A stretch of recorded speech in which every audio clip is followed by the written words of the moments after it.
Dengan tetap berdiri, mari kita menerima firman Tuhan hari ini dari Maleakhi 2 ayat 17 sampai 3 ayat 4. Kamu menyusahi Tuhan dengan perkataanmu, tetapi kamu berkata, dengan apa, dengan cara bagaimanakah kami menyusahi Dia? Dengan cara kamu menyangka, setiap orang yang berbuat jahat adalah baik di mata Tuhan. Kepada orang-orang demikianlah Ia berkenan, atau jika tidak, di manakah Allah yang menghukum? Lihat, aku menyuruh utusanku supaya ia mempersiapkan jalan di hadapanku. Dengan mendadak Tuhan yang kamu cari itu akan masuk ke baitnya. Malaikat perjanjian yang kamu kehendaki itu sesungguhnya ia datang, firman Tuhan semesta alam. Siapakah yang dapat tahan akan hari kedatangannya? Dan siapakah yang dapat tetap berdiri apabila ia menampakkan diri? Sebab ia seperti api tukang pemurni logam dan seperti sabun tukang penatu. Ia akan duduk seperti orang memurnikan dan mentahirkan perak. Dan ia mentahirkan orang Lewi, menyucikan mereka seperti emas dan seperti perak, supaya mereka menjadi orang-orang yang mempersembahkan korban yang benar kepada Tuhan. Maka persembahan Yehuda dan Yerusalem akan menyenangkan hati Tuhan seperti pada hari-hari dahulu kala, dan seperti tahun-tahun yang sudah-sudah. Demikian firman Tuhan, silakan duduk saudara.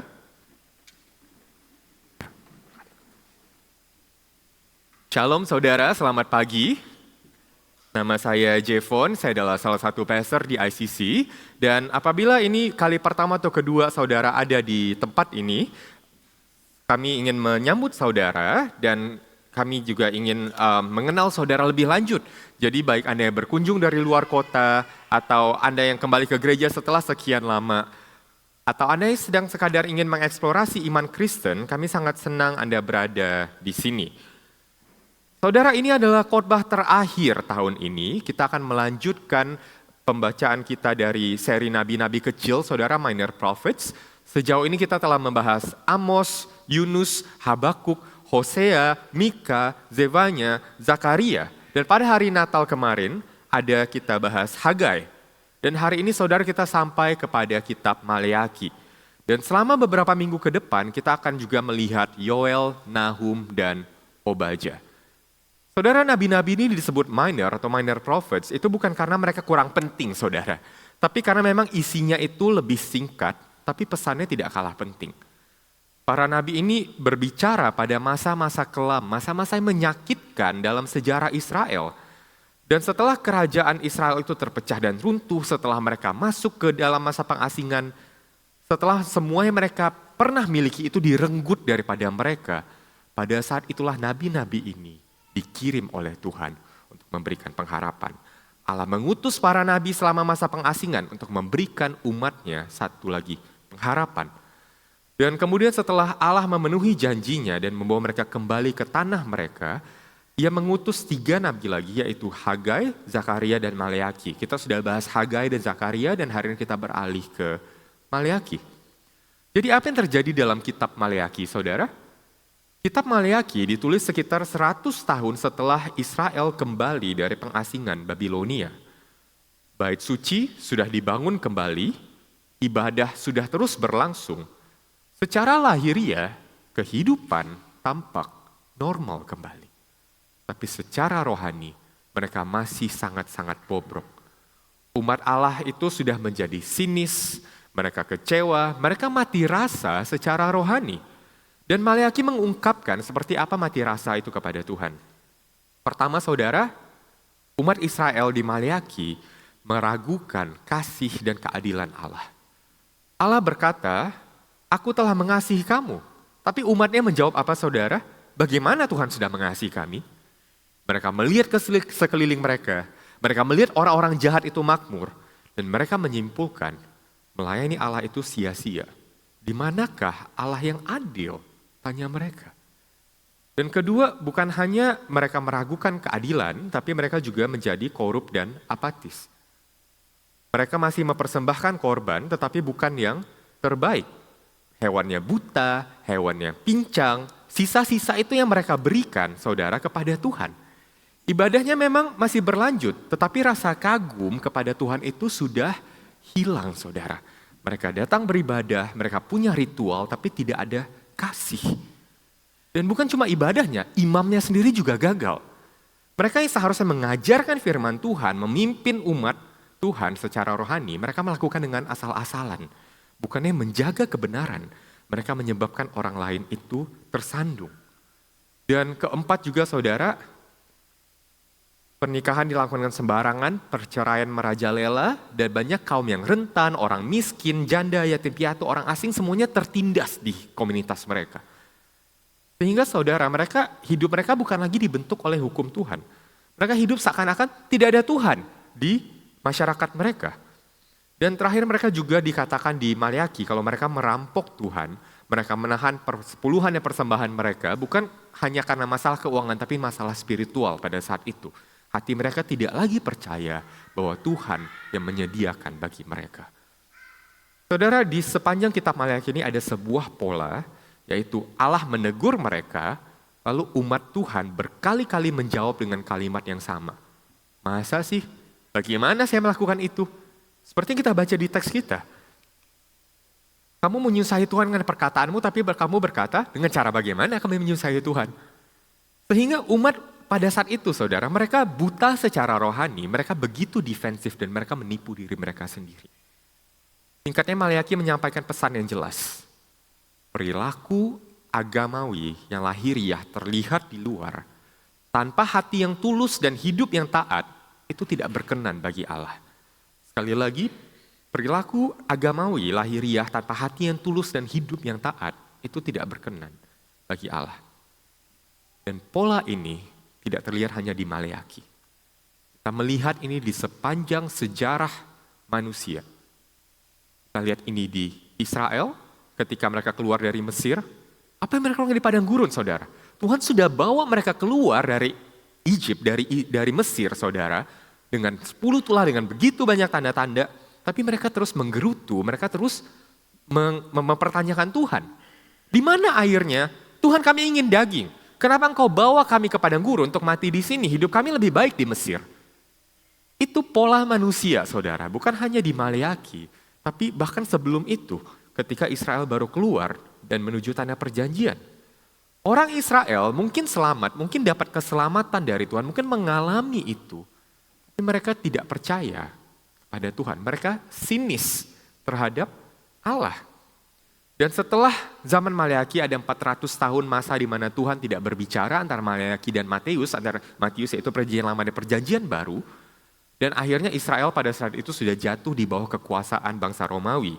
Dan pada saat Yesus datang, rasa sinis itu sudah berakar lebih dalam di antara umat Tuhan. Bukan hanya di antara prajurit Romawi yang memang juga mencemooh Yesus, bukan hanya di antara mereka yang tidak beragama, tapi justru di antara mereka yang beragama, di antara para pemimpin Israel itu sendiri.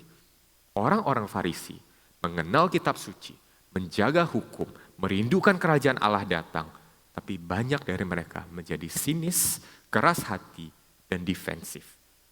Ketika Tuhan akhirnya menampakkan diri dalam wujud manusia dalam rupa Yesus Kristus, mereka tidak bisa kenal kalau itu Tuhan. Kenapa? Hatinya sudah mati rasa, hatinya sudah tawar, saudara, hatinya sudah pahit. Dan saudara, kita lihat itu di zaman Israel keluar dari Mesir, kita lihat itu di zaman Tuhan Yesus.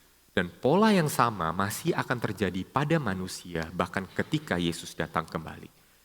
Di 2 Petrus 3 ayat 3-4, Petrus mengatakan, yang terutama harus kamu ketahui ialah bahwa pada hari-hari zaman akhir akan tampil pengejek-pengejek dengan ejekan-ejekannya, yaitu orang-orang yang hidup menuruti hawa nafsunya. Kata mereka, di manakah janji tentang kedatangannya itu? Sebab sejak bapak-bapak leluhur kita meninggal, segala sesuatu tetap seperti semula pada waktu dunia diciptakan. Saudara, orang-orang yang mengatakan ini, adanya di mana? Di dalam atau di luar gereja? Di dalam gereja, saudara. Para pencemooh berada di dalam gereja. Dan itulah yang kita lihat, saudara. Bahkan di masa sekarang, banyak orang Kristen sangat sinis terhadap Tuhan. Kita masih datang ke gereja. Kita masih bernyanyi, kita masih berdoa. Tapi di balik itu, ada hati yang tawar, ada kecurigaan, ada kepahitan yang terpendam, saudara. Berulang kali hati kita goyah, bukan karena kita berhenti percaya kepada Tuhan. Hati kita perlahan-lahan mengeras. Saudara, ini minggu ke-52 tahun ini. Mungkin saja sepanjang tahun ini, mungkin saudara memulai dengan begitu banyak semangat, begitu banyak kasih untuk Tuhan. Tapi sepanjang tahun, kemudian ada kekecewaan demi kekecewaan, kegagalan demi kegagalan. Dan hatimu mulai tawar, dan hatimu mulai sinis terhadap Tuhan. Anda mungkin masih percaya bahwa Tuhan itu ada, tapi Anda tidak yakin kalau Tuhan itu baik. Ingat, percaya Tuhan ada dan percaya Tuhan baik itu dua hal yang berbeda. Anda mungkin masih percaya Tuhan itu memang berkuasa, tapi Anda tidak percaya pada waktu Tuhan dalam hidup Anda maunya sekarang. Anda mungkin masih mengafirmasi kebenaran firman Tuhan, tapi Anda sudah berhenti berharap Tuhan itu akan bekerja. Yes, the Bible says that. Ya, Alkitab mengatakan itu. Tapi saya tidak akan mengharapkan banyak kalau Tuhan akan bekerja. Kekecewaan demi kekecewaan. Kecewa dengan hidup, dengan orang-orang, bahkan di dalam gereja, kecewa dengan gereja. Dan akhirnya kecewa dengan Tuhan. Membuat Anda menjadi apa yang mungkin kita sebut sebagai spiritual cynics. Orang yang sinis secara rohani. Anda masih datang ke gereja, tapi Anda memutuskan kita realistis aja lah, praktis aja gitu. Dan Anda berhenti berharap, Anda berhenti meminta dengan berani, Anda berhenti memiliki iman di hadapan Tuhan. Anda tidak hidup sebagai orang-orang yang penuh harapan dan iman, tapi Anda hidup sebagai orang-orang yang manage your disappointment. Mengelola perasaan Anda, mengelola kekecewaan. Dan seperti itulah sinisme spiritual, saudara. Sinisme spiritual or spiritual cynicism tidak terdengar seperti marah. You're not angry with God. Tapi Anda lelah. You're weary, you're tired. Terdengar seperti apa? Ya, saya sudah doa kok tentang itu. Ya, saya tidak mau terlalu banyak berharap. Kita realistis saja. Sinisme itu, saudara, adalah apa yang terjadi ketika kekecewaan yang tidak terselesaikan terlalu lama, saudara. Anda kecewa, Anda tidak mau kecewa lagi. Jadi Anda berhenti berharap. Anda tidak memberontak, tapi Anda hanya melindungi diri Anda sendiri. Dan perlahan iman itu berubah menjadi sekadar manajemen perasaan. Your faith becomes emotional management. Doa menjadi sekadar formalitas. Harapan berubah menjadi apatisme. Anda masih percaya Tuhan itu ada. Anda hanya tidak lagi berharap Tuhan akan bekerja. Sekarang nanti untuk Anda, let God do what God does. Tidak ada lagi pengharapan. Dan saya akan mengatakan dengan hati-hati, saudara, sinisme spiritual ini terjadinya tidak tiba-tiba. Sinisme spiritual biasanya tidak mulai dengan satu hal pemberontakan luar biasa kepada Tuhan, tapi dengan kekecewaan. Bagi sebagian dari kita mungkin sinisme itu terlihat sangat frontal, saudara marah sama Tuhan, saudara frustasi dengan gereja. Tapi bagi banyak orang, sinisme itu sifatnya tenang, diam, tersembunyi.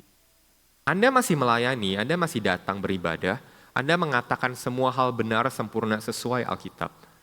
Tapi di satu titik perjalanan hidup Anda, harapan Anda sudah mati. Anda berhenti berdoa dengan berani, Anda berhenti meminta Tuhan dengan sungguh-sungguh, dengan kekeh gitu, saudara. Anda berhenti percaya kalau Tuhan itu akan bekerja, Tuhan benar-benar masih bekerja. Saudara, cynicism is not the absence of belief, it is belief without expectation.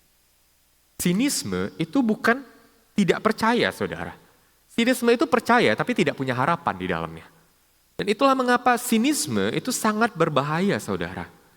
Karena Anda bisa hidup sinis dan berdampingan dengan aktivitas keagamaan untuk waktu yang begitu lama. Sekarang, di mana Anda berada di musim ini, saudara? Sudah 52 hari Minggu tahun ini? Apakah Anda telah berubah menjadi sinis secara rohani? Atau Anda masih beriman kepada Tuhan? Saya akan membawa kita ke perjanjian baru di Lukas, saudara.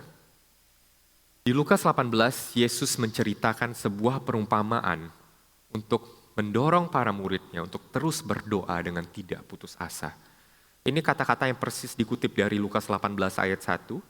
Yesus mengatakan suatu perumpamaan kepada mereka untuk menegaskan bahwa mereka harus selalu berdoa dengan tidak jemu-jemu.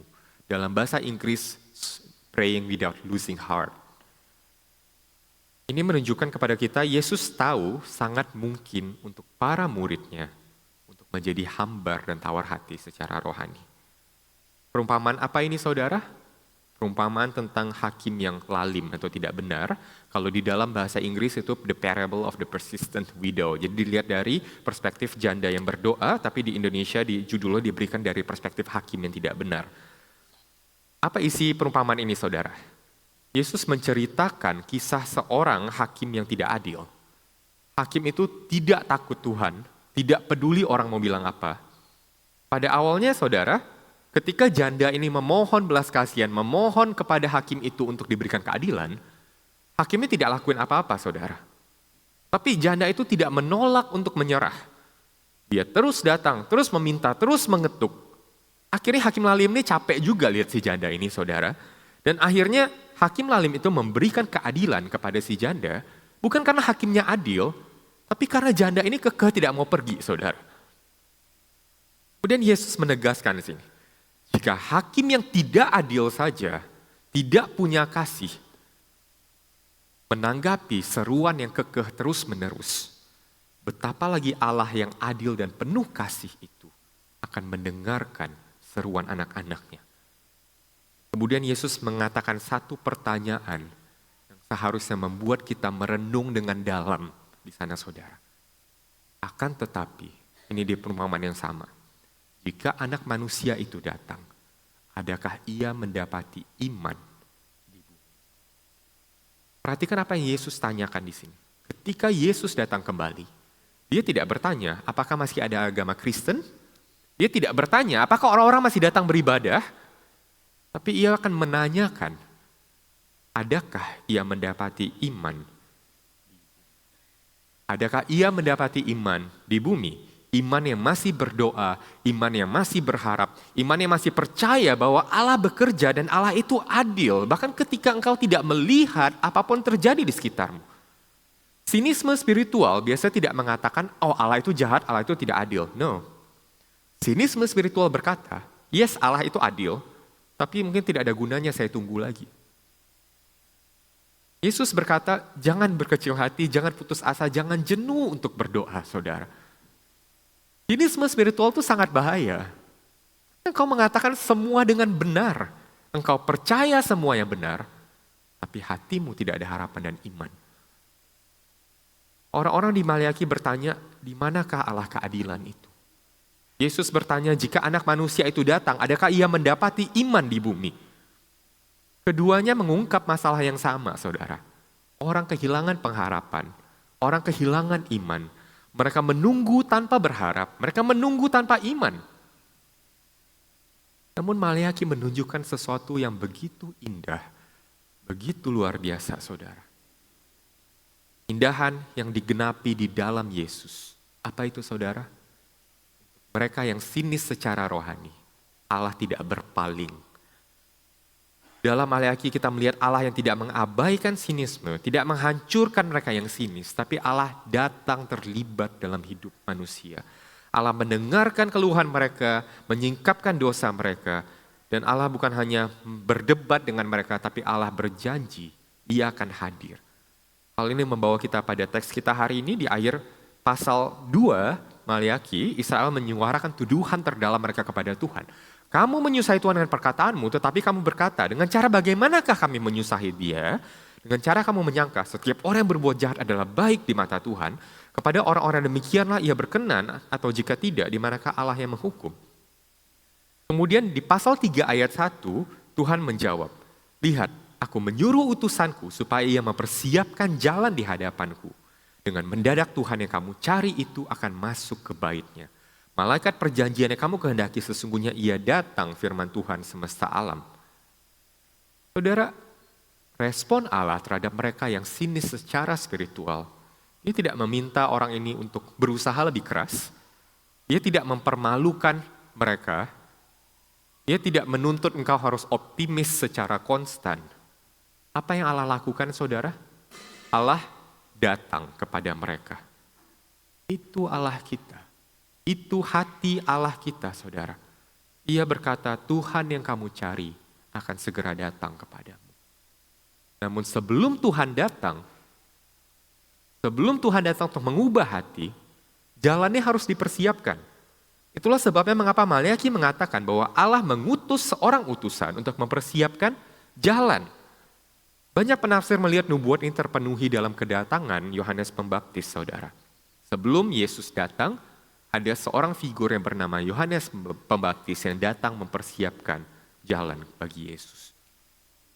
Dan ini yang dikatakan di Lukas, datanglah firman Allah kepada Yohanes, anak Zakaria di padang gurun, maka datanglah Yohanes ke seluruh daerah Yordan dan menyerukan, bertobatlah dan berilah dirimu dibaptis dan Allah akan mengampuni dosamu.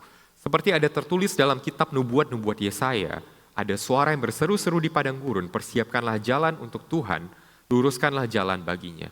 Setiap lembah akan ditimbun dan setiap gunung dan bukit akan menjadi rata.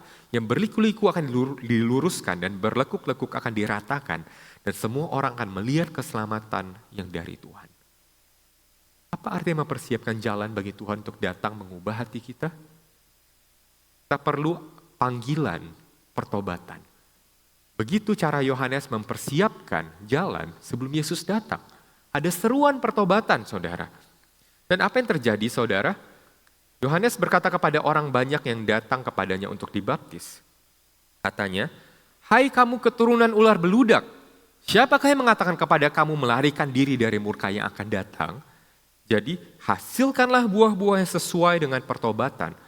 Janganlah berpikir dalam hatimu, Abraham adalah bapa kami, karena aku berkata kepadamu, Allah dapat menjadikan anak-anak bagi Abraham dari batu-batu ini. Saudara, jika saudara tidak sadar, itu yang kita lakukan setiap hari Minggu lewat pemberitaan firman Tuhan, saudara. Ketika pendeta berkhotbah dan menyingkapkan dosa, itu bukan untuk meng-guilt trip saudara, membuat saudara merasa bersalah, tapi untuk mengajak saudara untuk bertobat. Minggu demi minggu, khotbah demi khotbah. Mungkin tidak ada yang menyebut saudara sebagai keturunan ular beludak, mungkin belum saudara, mungkin satu saat harus, kita nggak tahu saudara. Selalu khotbah itu selalu dengan penuh kasih untuk saudara. Tapi saudara, setiap kali kita dihadapkan dengan firman Allah yang sejati, kita diundang untuk melihat di mana saya kurang memenuhi standar kekudusan Allah. Ini Alkitab katakan, ini hidup saya. Gapnya di mana? Lalu mengapa setiap khotbah yang disampaikan harus menyingkapkan dosa? Harus mengundang Anda untuk merefleksikan agar jalan itu disiapkan untuk Tuhan bisa bekerja di hati Anda. Jika saudara sadar, kalau saudara ingat khotbah beberapa bulan terakhir, ada khotbah mungkin pertanyaan-pertanyaan yang disampaikan. Dan pertanyaan seperti, apakah kita buta secara rohani, spiritually blind, like in the days of Elijah, seperti hari-hari orang di zamannya Elia, saudara. Itu pertanyaan yang mengundang saudara untuk melihat apakah benar saya sudah dibutakan oleh dunia ini dan buta terhadap janji Tuhan? Atau saudara, mungkin saudara tidak buta tapi hatinya tumpul. Apakah hati kita tumpul dan kita hanya melakukan bisnis keagamaan, kita tidak menjadi sebuah gereja seperti di zaman Hosea? Is your heart numb and we are just doing religious business and we are not being a church like in the days of Hosea? Itu juga panggilan pertobatan. Dan sekarang pertanyaannya adalah, apakah Anda telah menjadi sinis secara rohani terhadap Allah seperti orang-orang di zaman Maleakhi? Saudara, tanpa adanya pertobatan, tanpa ada hati yang diubahkan oleh Tuhan, tidak ada pekerjaan Tuhan yang akan kita lihat nyata di hidup kita, saudara. Kita harus menunggu sampai Allah menghancurkan hati kita dan menyentuh hati kita, dan kita bisa merespon seperti orang-orang di zaman Yohanes Pembaptis. Dan orang banyak bertanya kepadanya, jika demikian, apa yang harus kami perbuat? Jawabnya, barang siapa mempunyai 2 helai baju, hendaklah ia membaginya dengan yang tidak punya. Dan barang siapa mempunyai makanan, hendaklah ia berbuat juga demikian. Ada datang juga pemungut-pemungut cukai untuk dibaptis, dan mereka bertanya kepadanya, Guru, apakah yang harus kami perbuat? Jawabnya, jangan menagih lebih banyak daripada yang telah ditentukan bagimu. Dan prajurit-prajurit bertanya juga kepadanya, dan kami, apa yang harus kami perbuat? Jawab Yohanes kepada mereka, jangan merampas dan jangan memeras dan cukupkanlah dirimu dengan gajimu. Ini revival, saudara. Ini revival yang terjadi ketika ada seruan pertobatan dan engkau merespon kepada seruan pertobatan itu. Revival tidak harus menjadi sesuatu yang megah dan luar biasa. Setiap hari Minggu ketika Injil diberitakan dan ada hati yang bertobat. Itu revival, saudara. Dan saat Tuhan bekerja dalam hatimu, engkau akan melihat perubahan yang drastis dari cara engkau menjalani hidupmu sehari-hari. Ketika Tuhan melembutkan hatimu, cara engkau memperlakukan orang lain akan berubah. Ada kasih, ada kemurahan hati, ada integritas, ada keadilan, ada rasa cukup di dalam hatimu. Saudara, ini khotbah terakhir tahun ini. Bagaimana jika setelah semua khotbah ini, setelah 52 kali seruan pertobatan, tidak ada yang berubah? Bagaimana setelah 52 khotbah, hidupmu masih sama saja? Kebiasaannya sama, pahitnya sama, mati rasanya sama, sinis terhadap Tuhannya sama. Cuma kosakata agamawinya saja yang lebih banyak dan bertambah. Bagi seorang pengkhotbah, saudara, yang mengkhotbahkan firman, melihat hal itu bisa membuat saya tawar hati, saudara. Dan jika Anda jujur, jika itu hidup Anda setahun ini tidak ada yang berubah, Anda seharusnya tawar hati juga. Kenapa, saudara? Karena kita tidak diciptakan hanya untuk mengonsumsi kebenaran, tapi kita diciptakan untuk diubahkan oleh firman Allah itu. Jadi apa yang harus kita lakukan ketika kita tidak melihat hidup kita berubah setelah 52 seruan pertobatan sepanjang tahun ini? Kita harus datang kembali kepada Tuhan. Datang dengan berani, datang dengan gigih. Seperti janda yang datang kepada hakim yang lalim itu, saudara. Dia tidak datang dengan apa yang dia punya, dia tidak datang dengan kuat, dia terus datang karena dia tidak tahu lagi mau kemana, saudara. Tidak ada tempat lagi di mana janda itu bisa pergi untuk mendapatkan keadilan bagi hidupnya. Tuhan, lembutkan hatiku. Bantu aku agar hatiku tidak menjadi tawar. Tuhan, bekerjalah dalam hatiku dalam cara-cara yang mungkin saya tidak mengerti. Karena pertobatan bukan sesuatu yang engkau buat-buat, saudara. Pertobatan adalah sesuatu yang engkau minta kepada Tuhan. Daud berkata, create in me a clean heart. Tuhan, berikan kepadaku hati yang tahir, hati yang bersih. Kenapa, saudara? Karena tanpa Roh Kudus yang bekerja dalam hati kita untuk membawa pertobatan itu, semua usaha pertobatan kita akan sia-sia. Itulah mengapa, saudara, di khotbah ini saya tidak memberikan saudara ini 5 langkah untuk bertobat. Saya tidak memberikan saudara strategi untuk bertobat itu seperti apa. Saya mengundang saudara untuk datang dengan berani, datang dengan gigih kepada Allah. Tuhan, biarkanlah saya memiliki kekuatan, keinginan untuk bertobat di hati saya. Sebelum Allah datang untuk menyembuhkan hati kita, kita butuh Allah sendiri untuk memulai pekerjaan pertobatan itu di dalam hati kita.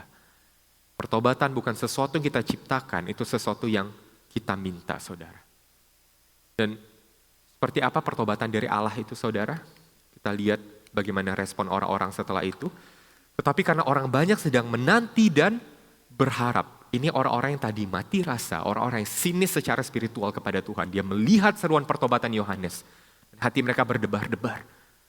Dan mereka bertanya dalam hati tentang Yohanes, kalau ia adalah Mesias. Yohanes menjawab dan berkata kepada semua orang itu, aku membaptis kamu dengan air, tetapi ia yang lebih berkuasa daripadaku akan datang dan membuka tali kasutnya pun aku tidak layak. Ia akan membaptis kamu dengan Roh Kudus dan dengan api. Itu pertobatan yang kita butuhkan, saudara. Di mana Tuhan memurnikan kita dengan apinya. Dan ini yang persis dikatakan di teks kita hari ini di kitab Maleakhi. Siapakah yang dapat tahan akan hari kedatangannya? Dan siapakah yang dapat tetap berdiri apabila ia menampakkan diri? Sebab ia seperti api, tukang pemurni logam, dan seperti sabun, tukang penatu. Saudara, bagaimana kita bisa mendapatkan emas dan silver dan perak, saudara? Dalam proses pemurnian, biji perak atau emas itu harus dipanaskan, saudara.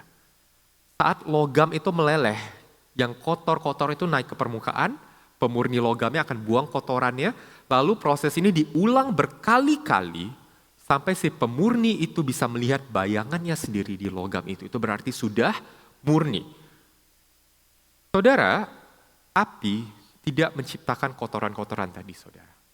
Api hanya menyingkapkan kotoran-kotoran yang sudah ada di dalam biji perak dan emas tadi. Dengan cara yang sama, saudara, kehadiran Tuhan, api Tuhan, tidak membuat kita menjadi berdosa, tapi hanya menyingkapkan segala ketidakmurnian yang sudah ada di dalam hati kita. Kehadiran Tuhan menyingkapkan setiap berhala yang tersembunyi dalam hati kita. Kehadiran Tuhan menyingkapkan harapan-harapan yang salah tempat sepanjang tahun ini, saudara. Dan kehadiran Tuhan, firman Tuhan, membawa sinismemu yang terkubur dalam hatimu itu ke permukaan untuk menjadi terlihat. Proses ini akan berulang lagi, dan lagi sepanjang hidupmu. Sampai akhirnya Tuhan melihat bayangan Tuhan di dalam hidup. Sampai akhirnya Tuhan melihat citra Allah terpancar lewat hidup. Ayat 3 mengatakan ia akan duduk seperti orang yang memurnikan dan mentahirkan perak. Dan ia mentahirkan orang Lewi, menyucikan mereka seperti emas dan seperti perak. Supaya mereka menjadi orang-orang yang mempersembahkan korban yang benar kepada Tuhan. Maka persembahan Yehuda dan Yerusalem akan menyenangkan hati Tuhan seperti pada hari-hari dahulu kala dan seperti tahun-tahun yang sudah-sudah. Saudara, ada satu kata di sini yang mungkin terlewatkan, sering terlewatkan, saudara, tapi itu artinya sangat dalam.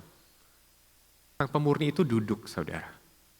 Ia akan duduk seperti orang yang memurnikan dan mentahirkan perak. Artinya apa, saudara? Pemurni itu tidak terburu-buru, saudara. Dia memperhatikan, kenapa? Jika apinya terlalu panas, peraknya akan hancur, saudara. Tapi jika apinya tidak cukup panas, peraknya tidak bisa murni. Maka apa yang pemurni itu harus lakukan adalah dia harus duduk, dia harus diam, dia harus amati dengan seksama, supaya suhunya pas dan bisa dimurnikan.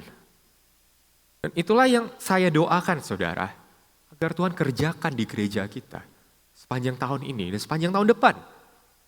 Khotbah demi khotbah, bukan untuk menghancurkan Anda, tapi untuk membajak tanah di hati Anda. Supaya apapun yang Tuhan persiapkan bagi kita tahun depan, itu bisa dikerjakan di tanah hati itu, saudara. Hatimu sedang dibajak, benih itu sedang ditanam, tapi pada akhirnya Tuhan yang memberikan pertumbuhan, saudara. Sehingga engkau datang ke sini bukan hanya rutinitas saja, engkau datang ke sini bukan hanya kewajiban agamawi, tapi engkau datang ke sini dipertemukan dengan firman Tuhan, agar hatimu setiap minggu dibajak, supaya Tuhan bisa menumbuhkan sesuatu di dalam hatimu. Itulah mengapa kita tidak menganggap hari Minggu dengan enteng, saudara. Ini bukan hanya satu rutinitas, ini bukan hanya satu keharusan, saudara, tapi ini adalah sarana dan wadah di mana Tuhan bekerja untuk memurnikan setiap hati kita, sampai satu hari nanti kita melihat pertumbuhan di dalam hati kita. Saudara, namun bagaimana jika apinya terus dinyalakan, tapi tidak ada yang terjadi? Bagaimana jika minggu demi minggu api itu diberikan, saudara, tapi hatinya tidak berubah? Bagaimana jika engkau berusaha taat dan setia kepada Tuhan, tapi hasilnya malah tidak seperti yang engkau harapkan? Dan di situ engkau akan tawar hati, saudara. Dan itu yang terjadi bahkan kepada Yohanes Pembaptis. Ini orang yang tadi mempersiapkan jalan bagi Tuhan, menyerukan seruan pertobatan. Ini apa yang terjadi pada Yohanes. Di dalam penjara, Yohanes mendengar tentang pekerjaan Kristus, lalu menyuruh murid-muridnya bertanya kepadanya, engkaukah yang akan datang itu, atau haruskah kami menantikan orang lain? Yohanes menyerukan pertobatan kepada pada saat itu namanya Herodes, pemimpin saat itu, saudara. Bukan Herodes the Great yang ada di kelahiran Yesus, tapi Herodes Antipas pada saat itu, yang menikahi istri dari saudaranya sendiri. Yohanes bilang, bertobat itu istri saudaramu. Gitu. Akhirnya dia dipenjara, saudara. Ia menyampaikan kebenaran, ia mempersiapkan jalan, tapi kemudian ia dipenjara, terlupakan, bingung, saudara. Dan akhirnya dia mulai sinis secara rohani dan dia mempertanyakan, engkaukah yang akan datang itu? Atau haruskah kami menantikan orang lain? Ini yang apa dikatakan Maleakhi tadi, saudara. Siapa yang dapat tahan pada hari kedatangannya? Jawaban yang mengejutkan bukan para nabi, bukan para imam, bahkan bukan Yohanes Pembaptis. Yesus bisa membuat kita bertahan pada hari kedatangannya. Inilah mengapa kita harus melihat kepada salib, saudara. Karena Alkitab memberitahu kita bahwa ada jenis api yang lain. Bukan api pemurnian, tapi api yang menghanguskan, consuming fire. Api penghakiman, api yang menghancurkan dosa seluruhnya. Dan inilah Injil. Api penghakiman itu tidak jatuh kepada kita. Tapi di kayu salib, api pemurnian yang menyingkapkan dosa-dosa kita menjadi api yang menghanguskan, yang jatuh kepada juru selamat kita Yesus Kristus. Yesus menanggung api penghakiman Allah yang sepenuhnya menghanguskan agar kita bisa dimurnikan. Yesus tidak hanya dimurnikan tapi dia dihanguskan, saudara. Bukan karena ia najis, tapi karena ia menanggung kenajisan kita. Jadi sekarang api yang datang kepada kita bukan lagi api penghukuman, saudara. Tapi ada kasih karunia transformasi perubahan dalam hidup kita. Saudara, spiritual cynicism is not healed by stronger faith, but by a clearer vision of who Jesus actually is. Sinisme rohani tidak disembuhkan oleh iman yang lebih kuat, tapi ketika engkau melihat Yesus dengan lebih jelas dalam hidupmu, siapa dia sebenarnya. Dan lihat apa yang Yesus katakan kepada Yohanes yang tawar hati tadi, saudara. Pergilah dan katakanlah kepada Yohanes apa yang kamu dengar dan kamu lihat. Orang buta melihat, orang lumpuh berjalan, orang kusta menjadi tahir, orang tuli mendengar, orang mati dibangkitkan, dan kepada orang miskin diberitakan kabar baik. Berbahagialah orang yang tidak menjadi kecewa dan menolak aku. Saudara, apa yang Yesus lakukan, saudara? Yesus tidak menegur Yohanes, dia tidak berkata, coba lagi lebih keras. Dia tidak berkata, berhenti ragu. Dan Yohanes akhirnya tidak keluar dari penjara, ia dipenggal. Ia tidak mendapatkan kejelasan, Yohanes tidak mendapatkan strategi dari Tuhan. Dia hanya mendapatkan firman dari Yesus. Pertobatan mungkin mempersiapkan jalan, pemurnian itu mengubah hati. Tapi kepastian itu datang ketika Anda mendengar Allah berfirman. Anda berbicara kepada Anda. Yesus hanya berkata, lihat apa yang sedang Allah lakukan. Dan ini penting bagi kita, saudara. Kenapa? Sinisme akan membutakan Anda, menutup telinga Anda kepada apa yang Tuhan kerjakan. Tapi Yesus mengajak kita untuk melihat kembali. Tahun ini Allah benar bekerja di antara kita, saudara. Ada 8 orang yang percaya kepada Tuhan dan memberi dirinya dibaptis. Ada 30 orang yang memberikan komitmen untuk berjemaat di gereja lokal di ICC.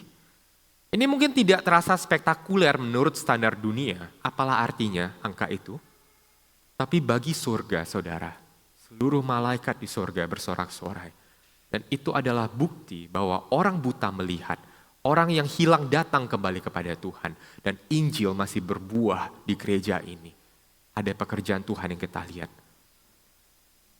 Saudara, beberapa dari kita mungkin mengakhiri tahun ini bukan dengan hati yang keras. Tapi hati yang lelah. Mungkin kita tidak memberontak. Tapi kita capek, saudara. Kita lihat Yohanes Pembaptis bisa kehilangan hati, bisa kehilangan semangatnya, saudara. Dan demikian juga dengan kita. Tapi hari ini undangannya, saudara, jangan tinggalkan tempat ini hanya dengan mencoba lebih keras untuk percaya lebih. Tapi pergi dengan berkata, seperti janda tadi, saudara. Saya akan terus membawa hati saya yang lelah kepada Yesus. Karena Allah yang memurnikan adalah Allah yang juga datang membawa kedamaian. Dia datang kepada baitnya, kepada umat pilihannya. Bukan untuk menghancurkan mereka. Tapi untuk membawa umatnya. Untuk dimurnikan melalui api itu. Sehingga saudara di pengunjung tahun ini. Ada satu undangan yang diberikan kepada Anda. Engkau sudah menjadi sinis secara rohani. Apakah engkau lelah berharap? Apakah engkau lelah berdoa dengan iman kepada Tuhan? Bawalah hati yang lelah itu kepada Yesus. lagi, dan lagi. Jika hakim yang lalim saja memberikan kepada janda itu apa yang diminta, lebih lagi Bapamu di surga akan memberikan kepadamu hati yang lembut, hati yang baru. Kembali berharap, kembali datang dengan iman kepada Tuhan. Saudara, berikut beberapa pertanyaan refleksi untuk kita. Di mana Anda mengalami api pemurnian Allah tahun ini yang menyingkapkan ketidakmurnian dalam hati Anda? Seruan pertobatan mana yang harus Anda lihat, harus Anda tanggapi, supaya Anda dimurnikan? Di mana Anda tergoda untuk menjadi sinis dan menolak ajakan Yesus untuk melihat apa yang Dia kerjakan? Maka Anda telah menjadi sinis. Dan Anda dibutakan sehingga Anda tidak bisa melihat Tuhan sebenarnya terus bekerja. Dan seperti apa jadinya jika Anda membawa hati Anda yang lelah, penuh rasa capek, penuh pertanyaan kepada Yesus yang sudah disalibkan dan bangkit bagi Anda. Kepada Yesus yang menerima api yang menghanguskan agar api itu bisa memurnikan kita. Mari kita berdoa.